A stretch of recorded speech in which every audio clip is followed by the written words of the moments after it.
Well, hello and welcome to another Lights and Gear video. And I have today the new EC-R26 from Niteye, which is a product of the JetBeam company. JetBeam and Niteye are sort of go hand in hand. And anyway, Niteye has a line of lights out, no pun intended there. They have a new line of flashlights, which just became apparent not too long ago, and two or three of them are relatively similar, but two or three of them also have capabilities of recharging the battery inside the light, and two or three don't. This happens to be one which does charge the battery inside the light, and the EC-R26 says 1080 lumens. And I will get to that in a couple of moments because there are a couple of caveats to that. But this is the nice little box that it comes in. And you have a very high performance optical system, as it says on the box. A built-in power indicator. Of course, reverse polarity protection. It adopts the Niteye agility switch system. It does have 4 brightness levels. And it has a built-in micro USB port for charging the battery inside the flashlight. Basically, it'll run on one 18650 battery, but you can also use two CR123 disposables or the 16340 rechargeables, two of those two of those instead. But as it says on the side here, maximum runtime 250 hours. That would obviously be on low. 155 meters is the beam distance, and it is IPX8. Is that 8 or 6? It's actually pretty small. I think it's 6. IPX6 waterproof on there. So, camera, focus. You don't want to? Okay, never mind. Well, there it goes. Yeah, there you go. Okay, so this is the box. This is the flashlight. Let's just see what you get inside the box as well as the flashlight.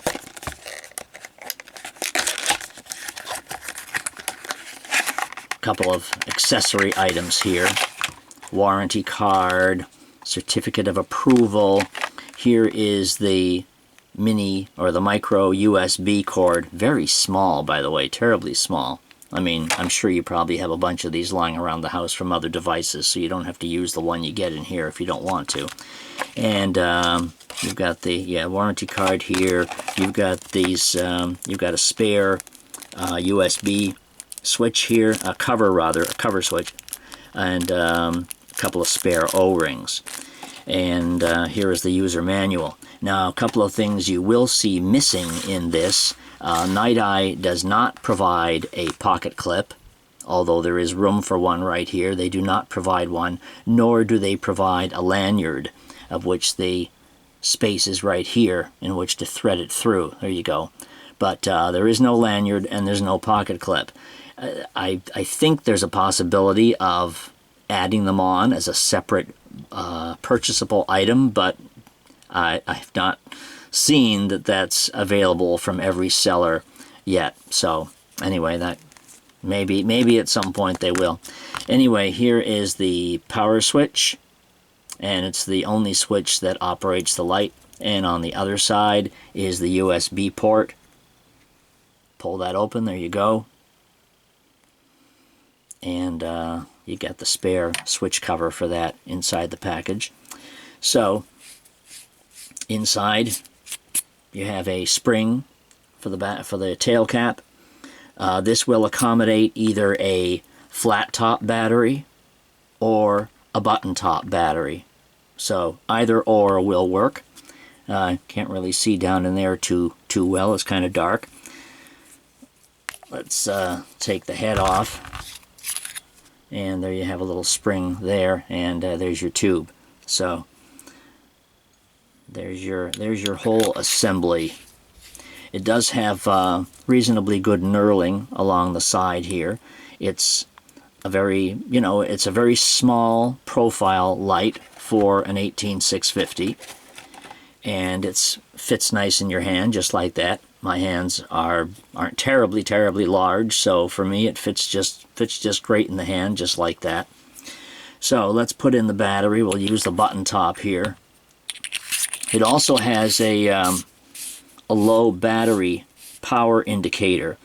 Underneath the switch here is a light, and I don't have a battery right now which is low enough on juice to show you that, but basically if the battery is between 50 and 100%, it won't do a darn thing. If it's below 50%, you'll see a slow flash under the button here, and if it's around 10%, then you'll get a fast flash down here. And also, if it's under 10%, you won't get much light out of it, as I've highlighted right here. To maximize the battery lifespan, it will step down to lower output automatically when the battery power is less than 10%. And it will also step down slowly till the output is lower than 65% of the turbo brightness when the temperature of the light gets too high. And you, as I mentioned before, the other batteries you can use in this, you can't recharge those batteries in the light. The only battery that's rechargeable in the light is the 18650. So don't think you can use two obviously CR123s are disposable, but you can't charge two 16340s in here either. Only the 18650. So you have let's see, 4 light levels here. You have low, medium, high, and turbo. And the sort of caveat, I suppose, if you want to call it, to the output, if you want to get 1,800 lumens, you have to use 2 batteries. If you just use the one 18650, your output is 950 lumens, okay? 950 is turbo with an 18650. 1080 is turbo with two 16340s or two CR123s. Then you have 240 on high, 75 lumens on medium, and 2 lumens on low. Sorry if I wasn't pointing that right in front of the camera. It'll run about 1 hour, it says, on turbo mode with the 2 batteries, or 2 hours with an 18650. So when they say 1,000, when they say 1,080 lumens, should, like a little asterisk there. So anyway, there's not a whole lot of difference once you have the light on.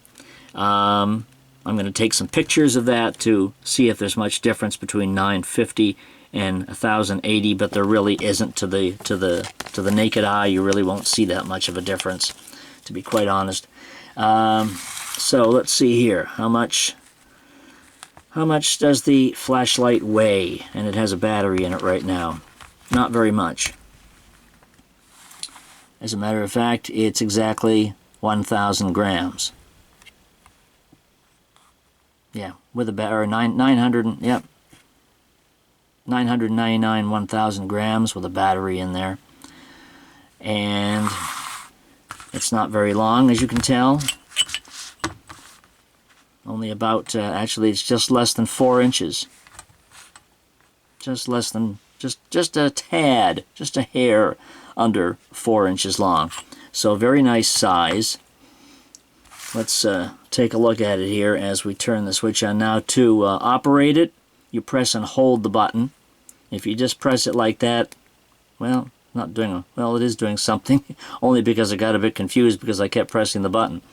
But it has, it also has strobe as well as the regular constant lighting modes. It does not have SOS. So let's turn it off, or turn this light off so we can see this one in action. Okay, and one more second if you would. Okay, we are in low right now. Here is low, and this, by the way, is an XPL LED. So it's one of the newer LEDs in here, XPL. This is low, so if I give it a press, it goes to high. Actually, this will be turbo. Or, yeah, this will be turbo. And just a little press takes it down to high. It has sort of a slight dimming effect when you press the button. It doesn't go just, you know, a sharp drop. It takes a little bit of a dim. So this would be high. There's medium. And there's low. There's no moonlight on here, so low is low at 2 lumens. Give it another press, and you're back at turbo. Now from any mode, so let's go all the way back down again. From any mode, if I double click, actually double clicking took me back to turbo, but if I double click, there we go, I get into strobe. And give it one press again and return to the regular lighting mode. So strobe is a double click and then a regular click, a regular press to get back to the previous mode. Now I believe from the other modes, okay, we're down in low. Okay, so strobe appears to only be accessible from turbo. I'm not getting strobe from double clicking to the other modes. If I double click from the other modes, I get to turbo. So there I am in medium. If I double click, it just goes back to turbo. When I'm in turbo and I double click, I get to strobe. So from any other mode, double clicking will just go to turbo mode. But if you just do a single click from any other mode, you will turn the light off. Okay, actually no, I'm sorry. A single click will go to the next level. A press and hold will turn the light off. So from any regular mode, press and hold to switch it off, press and hold to turn it on, and give it a double click to go right up to turbo, and from turbo it'll go to strobe. Okay, you got that? May take a moment to get that sequence right, but anyway, the beam on this is very nice. As you can see, it has a nice center spot, and outside you'll get a good fair distance on it. My written review on my website will have some of the outdoor shots to give you an idea about that at lightsandgear.com. You can check out the written review there. But this is the basic operation of your new EC-R26 from Niteye, and it's getting warm. The head is getting warm to mildly hot at this point, and it does say that it does gradually dim to about 3/4 of turbo mode after a few. It doesn't say how long. It just says after, to avoid the light from getting too hot. So I imagine after a few minutes it will start to dim. And I have not tried this out as far as charging the battery yet to see how long it will take to charge the battery. I also don't know at what current it actually uses to charge the battery. But obviously, to do that, you would just open the switch back here and plug in the USB thusly. So that is how you will charge, and there will be a light under here. I'm sorry I don't have a USB plug right here at the moment, but there will be a light to indicate that it is charging when it's plugged in, and then once the battery is fully charged, the light will go out behind the display to show that the charge is complete. So there you have Niteye's new EC-R26 rechargeable flashlight, and you can check out the written review and the other photos that I'll have at lightsandgear.com. Hope you've enjoyed the video. You may share it if you like, tell your friends, and we will see you next time. Bye-bye.